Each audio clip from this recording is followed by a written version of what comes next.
Guys, welcome back to my channel Smita's life. कैसे हो आप सब? तो होप आप सभी अच्छे होगे, स्वस्थ होगे, मस्त होगे। तो आज मैं आप सबके साथ शेयर करने वाली हूँ मेकअप ट्यूटोरियल जो है गणेश चतुर्थी मतलब गणेश महोत्सव से रिलेटेड है। तो सबसे पहले मैं यहाँ पे यूज कर रही हूँ मॉइस्चराइज़र। एज़ यू नो कि मॉइस्चराइज़र बहुत ही इंपॉर्टेंट होता है। अगर आप एक अच्छा मेकअप चाहते हो, अगर अच्छा बेस चाहते हो, तो आपका फेस मॉइस्चराइज होना बहुत ज़रूरी है। नेक्स्ट मैं यूज़ कर रही हूँ यहाँ पे सनस्क्रीन। तो सनस्क्रीन हमारे फेस पे एक प्रोटेक्शन गार्ड की तरह काम करता है, ये सबको पता होता है। तो अगर आप सनस्क्रीन लगाओगे मेकअप से पहले, चाहे आप दिन में या रात में कभी मेकअप कर रहे हो, उसके पहले अगर सनस्क्रीन यूज़ करोगे तो आपका फेस मेकअप से हार्श नहीं होगा, हार्म नहीं करेगा मेकअप आपके फेस को। So now what I am doing, I am applying foundation on my face. मतलब मैं फाउंडेशन बहुत अच्छे से अपने फेस पे इवनली अप्लाई कर रही हूँ। आज मैं डबल बेस आपको दिखाऊंगी कि कैसे यूज़ करते हैं। अगर आप बिगनर हो, अगर आपको मेकअप नहीं आता है, तो कभी भी आप आई मेकअप से पहले फाउंडेशन यूज़ नहीं करो। अगर आप वन टोन लगाते हो, फाउंडेशन की एक लेयर लगाते हो, अगर आप 2 लेयर लगाते हो तो आप पहले फाउंडेशन हल्के से लगा लो, फिर इसे ब्यूटी ब्लेंडर की हेल्प से आप सेट कर लो। तो यहाँ ब्यूटी ब्लेंडर की हेल्प से मैं अपने फाउंडेशन को कर रही हूँ सेट। तो 1 लेयर फाउंडेशन का यहाँ पे मेरा हो चुका है। अब मैं थोड़ा सा लिप बाम अपने लिप्स एरिया में लगाऊंगी। ये बहुत ज़रूरी है। लिपस्टिक से पहले थोड़ी देर पहले आप लिप बाम अपने लिप्स एरिया पे ज़रूर लगाओ, ताकि आपका जो लिपस्टिक है वो क्रैकी ना हो और बहुत ड्राई ना लगे आपका लिप्स। अब मैं क्या कर रही हूँ, यहाँ पे मैं कर रही हूँ अपने आईब्रो को मतलब अच्छे से इन्हेंस कर रही हूँ कंसीलर की हेल्प से। जैसे मैं यहाँ पे कंसीलर की मूवमेंट रख रही हूँ, आप वैसे ही रखो। इसका फ़ायदा ये होता है कि अगर आपके आईब्रो बढ़े हुए हैं तो वो क्या होते हैं, वो छुप जाते हैं, वो नज़र नहीं आते कंसीलर की हेल्प से। और आपका आईब्रो बहुत ही ब्यूटीफुली जब आप इसे फील करते हो तो वो बहुत ही ज़्यादा मतलब खिल के मतलब एक इन्हेंस होकर नज़र आता है। तो आईलिड के ऊपर वाटर लाइन के नीचे आप अच्छे से कंसीलर लगाओ। जब आप 2 कोटिंग करते हो बेस मेकअप का, तो आप 1 कोट अपने फाउंडेशन का है वो आई एरिया में लगा सकते हो। तो आपको हमेशा कंसीलर को अपने आईज एरिया में लगाना है। रीज़न यही है कि फाउंडेशन अगर आप बहुत ज़्यादा लगाते हो तो क्रैक्स होने की प्रॉब्लम जो है वो ज़्यादा हो जाती है। अब आपको क्या करना है, पाउडर से अपने आई मेकअप को सेट करना है, मतलब आई बेस जो आपने रखा है उसे सेट करना है। Now what I am doing, तो I am feeling my eyebrow को अच्छे से आपको फील करना है। अगेन मैं वेट एंड वाइल्ड का ही आईब्रो किट यूज़ कर रही हूँ, मुझे ये बहुत पसंद है। और हमेशा आपको ब्राउन टोन लेना है, ब्राउन कलर की ही आईब्रो फीलिंग करनी है आपको। कभी भी आप ब्लैक कलर से आईब्रो फील मत करो, वो बहुत आर्टिफिशियल नज़र आता है। तो आप कोशिश करो कि आप हमेशा ब्राउन नेचुरल कलर पिक करो अपने आईब्रो को फील करने के लिए।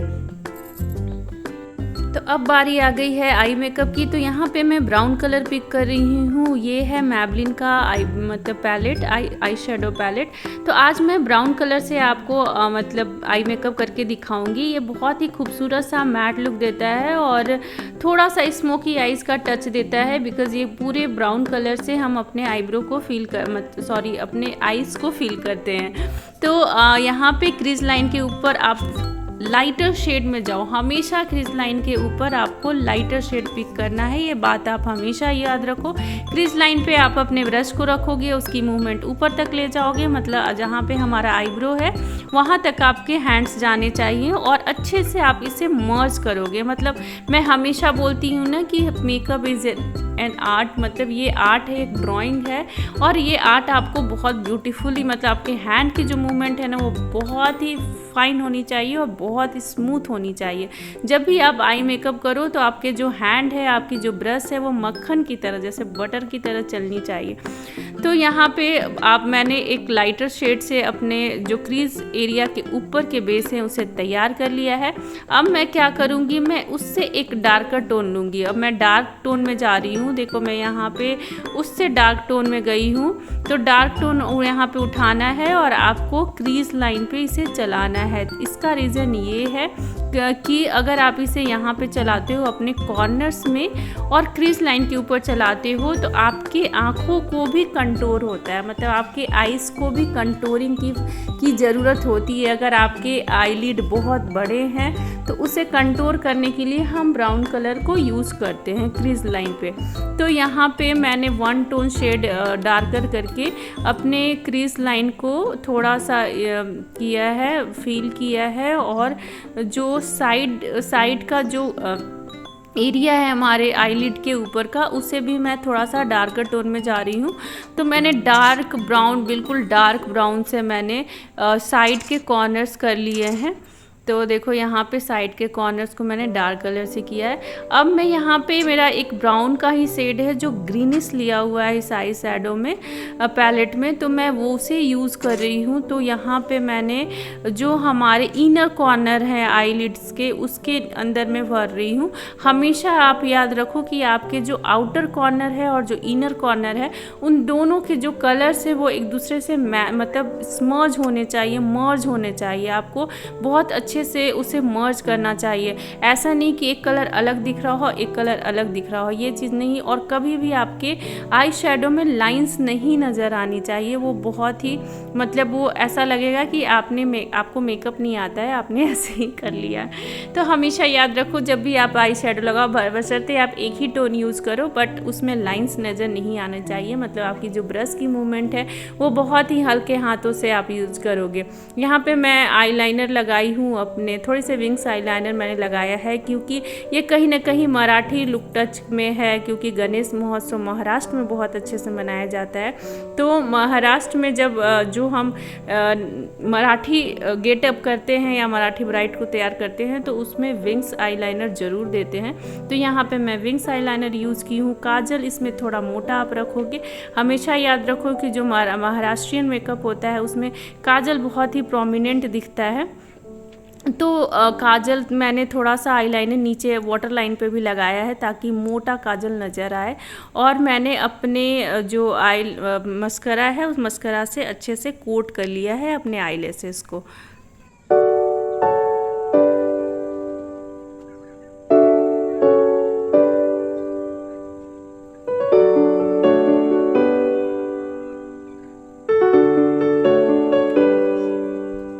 ऑलमोस्ट आई मेकअप हो गया है डन। और ब्राउन कलर का आई मेकअप देखो कितना खूबसूरत सा नज़र आ रहा है।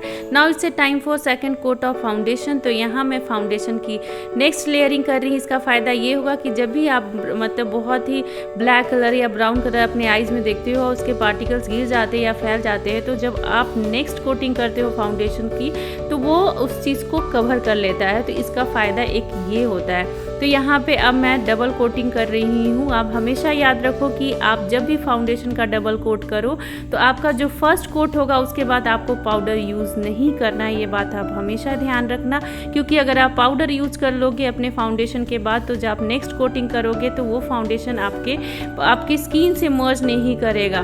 तो हमेशा आपको जो पाउडर लगाना है वो आपके last layer of coating of foundation के बाद ही लगाना है। तो फाउंडेशन की लेयर आप यहाँ पे जैसे मैंने फर्स्ट में बताया कि ब्यूटी ब्लॉन्डर से सेट करनी है, उसी तरह से सेट करने के बाद आपको पाउडर यूज़ करना है। तो पाउडर से सेट करने के बाद आपको यहाँ पे मैं कर रही हूँ पाउडर कंटूर करने के लिए, मतलब साइड कंटूर करने के लिए बहुत अच्छा आइडिया होता है कि आप अपने फेस को थोड़ा सा पाउटी लुक दो और आपके जो ईयर्स के ऊपर का हिस्सा है और आपके जो लिप्स एरिया है वो ही आपका कंटूर का मतलब वो एक मतलब बोलूँ कि गाइडलाइन बन जाएगा। आपको उसी लाइंस पे ड्रॉ करने हैं आपका कंटूर, साइड कंटूर। और लिप्स नोज़ पे कैसे करना है, नोज़ के साइड में आपको करनी है ताकि आपका नोज़ पतला लगे। Now it's a time for blusher. तो ब्लशर आप लाइट कलर हमेशा पिक करो, जैसे पिंक के साथ आप थोड़ा सा ऑरेंज शेड को यूज़ करो और अपने फेस को ब्लशर करो। ब्लशर से भी फेस बहुत ही खूबसूरत लगता है। अब मैं यूज़ कर रही हूँ यहाँ पे हाइलाइटर, जो मुझे पर्सनली बहुत पसंद है। तो चिक बोन के ऊपर आपको करना है हाईलाइट अपने फेस को, ताकि आपका फेस और खूबसूरत लगे। जब आप बाहर जाओ धीरे धीरे, जब मेकअप ना थोड़ी देर के बाद ही अच्छा लगता है, जब आप थोड़ी देर के बाद अपने फेस को देखते हो ना तो और सेटल लगता है। और और लिपस्टिक के बिना कोई भी मेकअप अधूरा रहता है, चाहे आप कितना भी अच्छा मेकअप कर लो, अगर आप लिपस्टिक नहीं यूज़ करते हो, जब तक आप लिपस्टिक नहीं लगाते हो तब तक आपका मेकअप पूरा पता नहीं चलता है। या तो यहाँ पे मैं पिंक एक न्यूड लिपस्टिक लगा रही हूँ, मतलब ये पिंक का न्यूड ही है आई थिंक सो। थोड़ा इसमें डार्क नज़र आ रहा है कैमरे में, बट ये पिंक शेड है, बहुत ही खूबसूरत सा शेड है। तो ये मेरा फाइनल लुक रहा, कैसा लगा आप ज़रूर से बताना। यहाँ पे मैंने बिंदी लगाई है हाफ मून वाली, जो महाराष्ट्रियन लोग लगाते हैं, क्योंकि आपको पता है कि गणेश उत्सव ज़्यादातर महाराष्ट्र में मनाया जाता है, तो मराठी मतलब महाराष्ट्रियन लुक तो आनी ही चाहिए अगर आप गणेश पर्व का मेकअप करते हो, गणेश महोत्सव का मेकअप करते हो। तो आपको मेरा लुक कैसा लगा आप ज़रूर से बताना, और मेरे चैनल पे बने रहो, और मेरे चैनल को सब्सक्राइब नहीं किया है तो please do subscribe my channel, maximum share करो। इसी के साथ मैं स्मिता सिंह आपको बाय बाय करती हूँ। Bye bye, thank you for watching my video.